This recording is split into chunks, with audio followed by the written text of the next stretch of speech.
एक बड़ी खबर आ रही है, उसके बाद आप अपनी बात को आगे बढ़ाइएगा। समाजवादी पार्टी कांग्रेस गठबंधन पर प्रेस कॉन्फ्रेंस फिलहाल शुरू हो गई है। हालांकि अखिलेश यादव इस प्रेस कॉन्फ्रेंस में शामिल नहीं है, लेकिन आप देख रहे हैं बड़े बड़े जो नेता हैं दोनों ही तरफ के, यानी कि कांग्रेस के और अजय राय आपको दिखाई दे रहे हैं। समाजवादी पार्टी के भी बड़े नेताओं की मौजूदगी है। अब इन लोगों की ओर से ऐलान किया जाएगा कि कौन कौन सी सीटें हैं जो कांग्रेस को दी गई और किन किन सीटों पर समाजवादी पार्टी चुनाव लड़ेगी। क्या हम सुन सकते हैं वहां पर नेताओं को? अपने आप में बेहद दिलचस्प है। 17 सीटें कांग्रेस पार्टी को दी गई हैं। हालांकि कांग्रेस पार्टी ने पिछली बार सिर्फ एक सीट पर ही जीत हासिल की थी 2019 के लोकसभा चुनाव में। बाकी सारी सीटें कांग्रेस हार गई थी। लेकिन सुनते हैं नेताओं की प्रेस कॉन्फ्रेंस। पटेल जी, उत्तर प्रदेश कांग्रेस कमेटी के सम्माननीय अध्यक्ष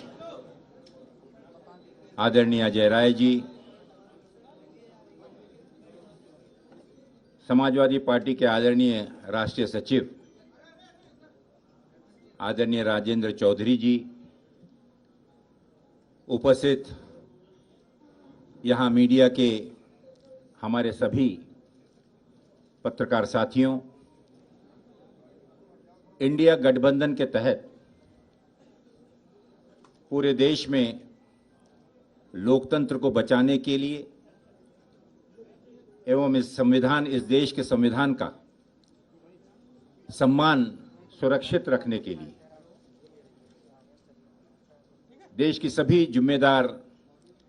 राष्ट्रीय पार्टियों ने, राजनीतिक दलों ने जो निर्णय लिया था, जिन उद्देश्यों को लेकर आज उसी की एक श्रृंखला के रूप में, उसी की एक अगले कदम के रूप में उत्तर प्रदेश में समाजवादी पार्टी और इंडियन नेशनल कांग्रेस इसमें सीटों के शेयरिंग को लेकर आगामी लोकसभा चुनाव में जो 80 लोकसभा सीटें हैं, निर्वाचन क्षेत्र हैं, उस पर दोनों राजनीतिक दलों के सम्माननीय अध्यक्षों के निर्देशानुसार एक कमेटी स्थापित की गई और उस कमेटी के माध्यम से निरंतर चर्चा करते हुए कि किस प्रकार से इस लोकसभा चुनाव में प्रभावी तरीके से सभी लोकतांत्रिक पार्टियों को साथ में लाकर हम बीजेपी का मुकाबला और किस प्रकार से उसे शिकस्त दे सकते हैं, उस पर आज निर्णय हुआ। मुझे खुशी है ये जाहिर करते हुए कि उत्तर प्रदेश में आपसी समन्वय से, चर्चा से यह निर्णय लिया गया कि भारतीय राष्ट्रीय कांग्रेस यहां पर उत्तर प्रदेश में 17 सीटों पर चुनाव लड़ेगी और इस गठबंधन के तहत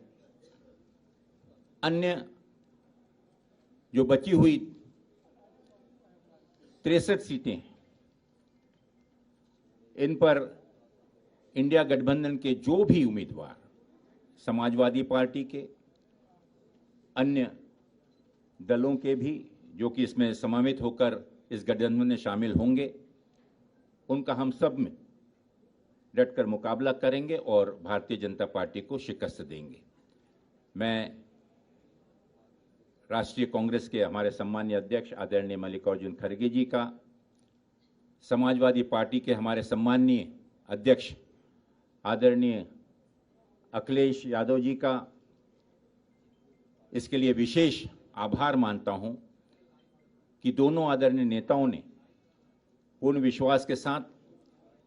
और आने वाली उत्तर प्रदेश की राजनीति को मद्देनजर रखते हुए एक दूरगामी लक्ष्य को सामने रखकर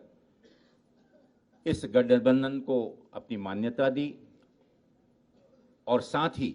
हमारे उन सभी समिति के कमेटी के सदस्यों का मैं विशेष रूप से आभार मानना चाहूँगा। और विशेष रूप से मैं हमारे उदयवीर जी का, संगठन के हमारे आदरणीय प्रोफेसर रामगोपाल जी का, कमेटी के अन्य सदस्यों का भी विशेष आभार व्यक्त करता हूं कि बहुत ही सौजन्यता से, सकारात्मक रूप से जितनी भी चर्चाएं हुई, काफ़ी गहन चर्चाएं जो हुई, उसके बाद ये निर्णय लिया गया। और हमें पूरा विश्वास है कि इतनी मशक्क़त के बाद जिस निर्णय पर आज हम पहुंचे हैं, आगामी लोकसभा चुनाव में हम मिलकर एकजुट होकर मजबूती के साथ भारतीय जनता पार्टी को मुकाबला ही नहीं करेंगे, बल्कि उनको अच्छी टक्कर देकर उनकी शिकस्त करेंगे। बहुत बहुत धन्यवाद। मैं निवेदन करना चाहूँगा आदरणीय हमारे राष्ट्रीय सचिव राजेंद्र चौधरी जी से कि वे कृपा करके संबोधित